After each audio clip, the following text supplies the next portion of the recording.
This video will teach you how to bookmark resources. You will need to have installed the bookmarking tool as instructed in the first video.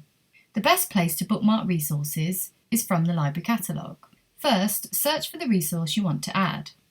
It's always a good idea to search for the title and author last name to ensure that you're finding the right resource. Click the resource title to load the catalogue entry. Then click your bookmarking button. The page will change to show the bookmark's metadata. You should not need to change any of this when you're bookmarking a single item from the catalogue. Doing so may risk Tallis not being able to link to the library catalogue. Click Create to save the bookmark. You will be returned to the catalogue page.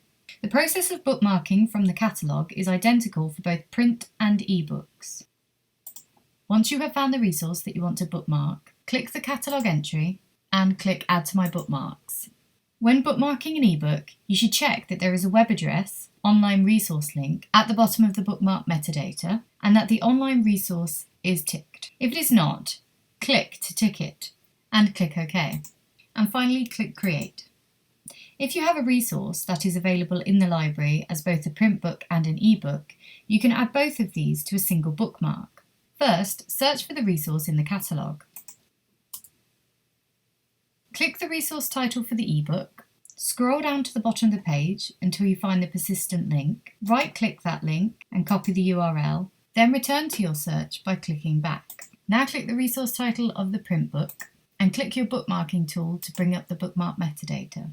Next to the online resource tick box, use the drop-down menu to select web address and click Add. Paste the URL of the persistent link into the new web address box. Now click the online resource tick box and click OK.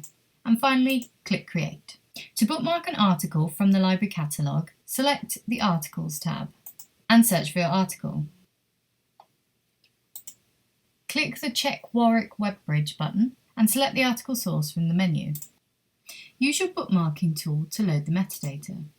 You should check that the resource type is set to article. For the article metadata, you will want to check that the issue and volume fields are accurately filled out, as well as the title and author. If any of these fields are missing, you can add them using the drop-down menu and the Add button. To remove a field, click Remove. Articles should automatically create a second tab titled As Part of Journal. This contains the metadata for the journal. Click Create to save your bookmark. You can also bookmark websites. Load the site you want to add. Then use your bookmarking tool. The resource type should be web page. You can edit the title field to more accurately reflect the title. It is also a good idea to add the author and add the website name in the publisher field. You can also use website bookmarking to bookmark a title that we do not have in the library, if you would like us to try and purchase it. You can bookmark from the publisher's website, from online booksellers, or from Google Books. Just make sure that your metadata includes as much information as possible. Finally, click Create to save your bookmark. If you cannot find the resource you need online, you can create a manual bookmark. From the Tallis main page, go to My Bookmarks, click Add, and Add Manually. You'll need to add each piece of metadata yourself, as shown in this example. Include as much information as you can, for example, edition or publisher. Click Create to save your bookmark.